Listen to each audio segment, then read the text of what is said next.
Guten Tag, meine Freunde, and welcome back to the next video log in this coronavirus shutdown period. It's now April 20th of 2020, and the last week has been really exciting, both politically and scientifically. We have made discoveries about the virus that are not all pleasant, but we need to understand it, so good that we have new info. On the other hand, we also have a lot of political turmoil. We have rallies in the cities of the United States where people want the economies to open up. The federal government is pushing for it. The states say we are not ready yet. The governors are fighting against it. So there's a little bit of trouble, but that's politics and interest groups. What is more important for all of us right now is the development in science. And so there have been progress made throughout the world. We have seen a huge flattening in curves in Europe, in the United States and Asia. Now, with flattening the curve, although it sounds very optimistic, we have to be a little careful how to understand this information, because so far we have just reduced the spread, but we are at a very high plateau of flattened curve, so we have to make sure we drop it. That's the ultimate goal. But nevertheless, it's a good news that we're not getting much more new hospitalizations and a big spread at this point anymore. However, unfortunately, the death rate did not go down yet. We still had an incredibly high number of deaths throughout the weekend. Again, my condolences go to the families and the friends affected.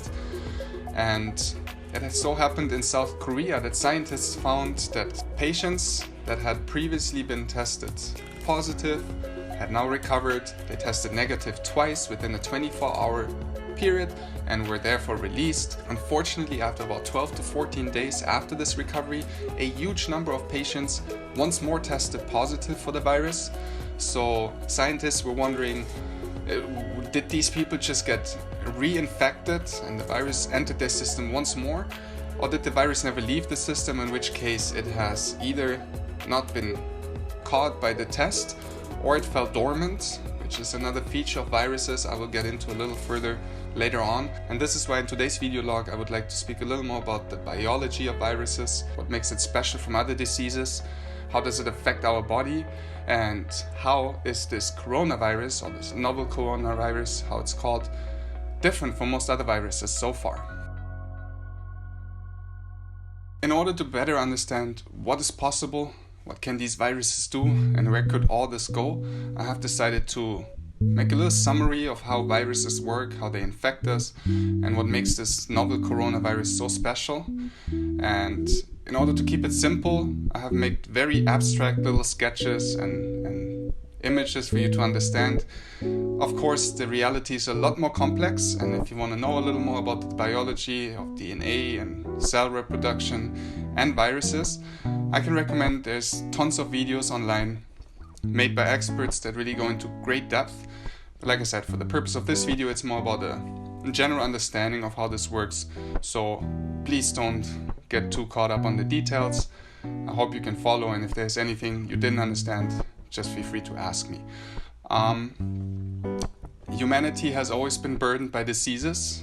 Many are caused by bacteria. Bacteria is like our own body cells, a single-celled organism that has a core, DNA, and pretty much all the tools and features it needs to create and absorb sugars and reproduce. Virus, on the other hand, is more of a shell containing nothing other than DNA, or a fraction of DNA, which then would be called RNA, and it has receptors that it uses to attach to a cell. It could be a bacteria, or in most virus cases these days, some tissue, some organic tissue. In the case of the novel virus, it would be the lung tissue of the human body.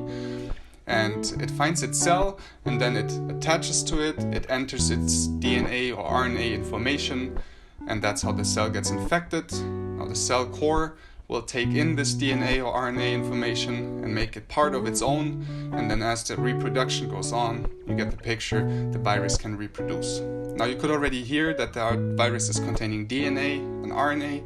It's really just the amount of information stored in a virus. DNA viruses are usually a little bigger, but in this case now with the coronavirus, we have an RNA virus.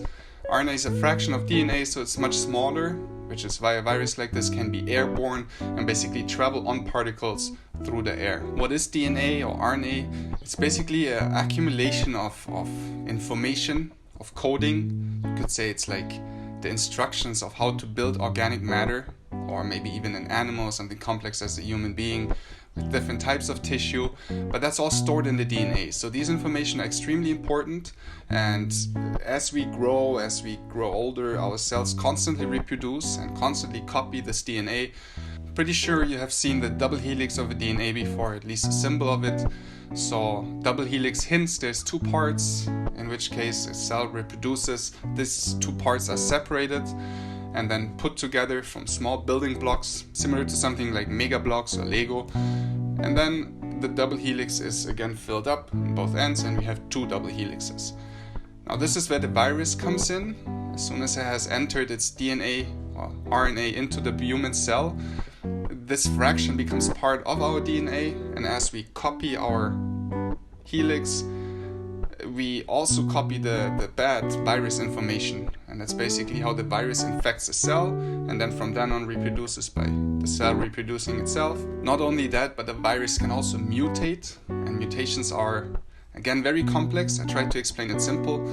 Imagine there's a change in the code, and this change has a special effect on how the cell at the end turns out to be.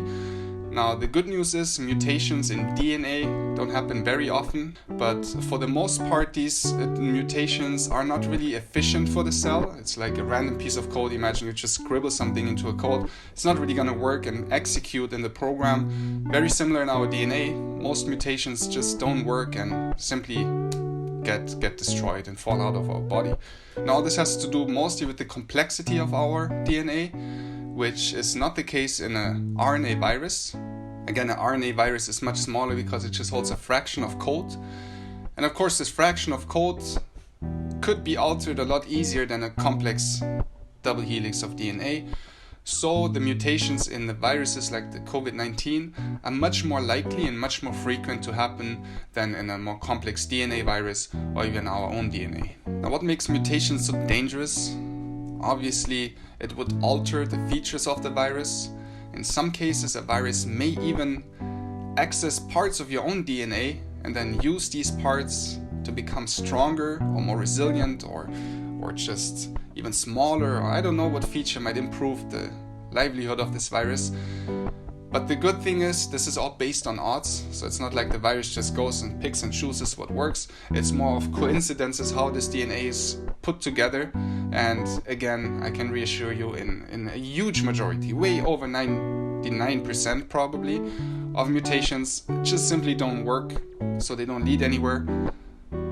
But it also gives us a clue of why we need to keep the number of infected people very low at this point, because the more people infected, the more access the virus has to diverse RNA and DNA, and the more likely it is to mutate, which could lead to really bad outcomes. For example, it could get resilient to a treatment or vaccine we have in place at that time.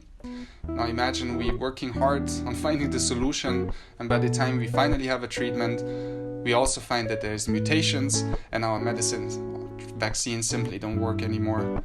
So I'm pretty sure you see the dilemma. Now we had the phenomenon, like I said earlier, in South Korea, where people that technically have tested negative and should be recovered have tested positive again after about 12 to 14 days. There are different attempts to explain this.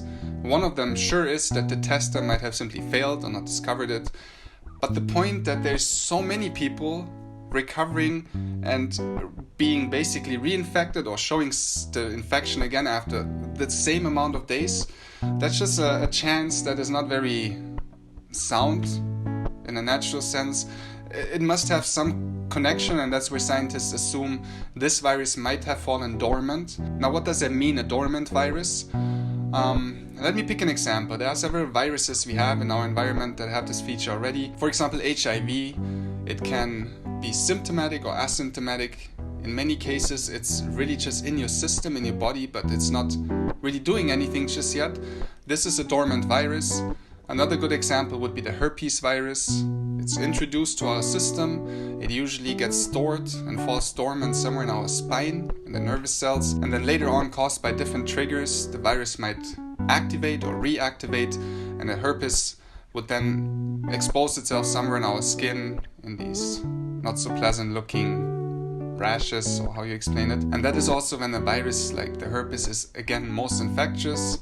When it's stored in our spine, usually it cannot really infect other people, so it's rather safe as long as you don't show symptoms. Unfortunately, again, the coronavirus we're working with right now is super tiny and it can travel through the air. It attacks our lung tissue, which means it makes it prone to droplet infection and these things. So even though the virus might fall dormant, it might still be infectious. And that's also a possible explanation of why we have so many patients that have tested positive but have no symptoms. So when this virus is dormant, it basically has released its RNA in our cell. Now the cell can continue its normal business without really knowing the virus is there and reproduce, and our tissue creates and builds, and at some point something triggers the virus to reactivate, in which case the RNA does become part of our DNA, and then the replicating cell is infected. So it's really like a sleeping spy that you don't really know it's there, and it could just happen anytime. And that makes this virus a lot more scary than it has already been, and possibly a lot more deadly. I read into the science. There are different ways this can happen. A very common way of viruses that are dormant to reactivate is the introduction of other viruses. So in the case, for example, of the HIV virus, you might already have a dormant virus in your system. Now the HIV virus is introduced, and it triggers the other virus to come out, and that's why many people that get infected show extreme symptoms and may even pass on because of that preceding virus. We also have an ancient virus in our DNA. Now that sounds a little more exciting, but I read into it. It's really just imagine a fractured piece of code that is in our DNA. It doesn't do much, but it has happened that it came out, in example, in cases of HIV infections. Another way that I have read viruses might reactivate is in space travel. So that's something really interesting, because we look at space as something as our future, possibly our escape from an Earth that we cannot recover.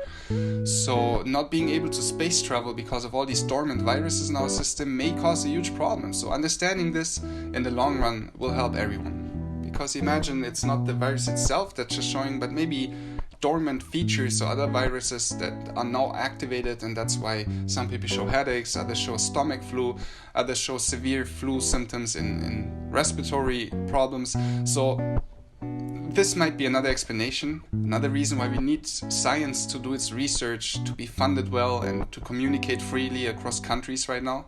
It's really important for us to understand, because this info came from South Korea, and they do already warn that we might see the same issues in Europe and the United States later on. So fair chance they gave us to be prepared here, and I think we really can handle this the best if we all work together on this. Of course, as always, I would really like to know what you think. What did you hear? Is there anything that I missed here? Is there something, a clue that you could give us to bring a little more light into the dark? Leave a comment with your own thoughts or feedbacks, and I will be back for the next video log.